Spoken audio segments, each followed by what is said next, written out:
Welcome to the Tech Egg. Don't get scrambled. Enjoy the video. You start by gathering a suitable image and inserting it now.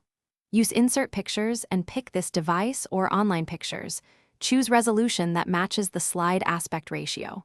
Once inserted, move and scale the photo roughly into place.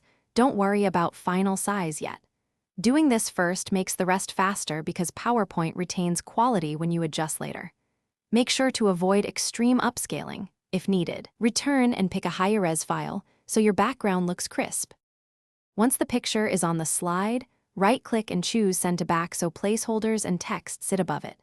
Then use Picture Format Crop to fill the slide frame or size options to match width/height. Keep Lock Aspect Ratio active to avoid distortion. After positioning, adjust corrections and color to reduce contrast or brightness so your text will be readable. You're controlling how the visual supports content rather than competing with it, which is key for professional slides. To make the image a true background, open Format Background and choose Picture or Texture Fill, then insert the image. This embeds it behind master content. If you want the same look across the deck, click Apply to All. Once done, preview in slideshow to confirm alignment and legibility. If text disappears, add a translucent shape overlay or boost text contrast.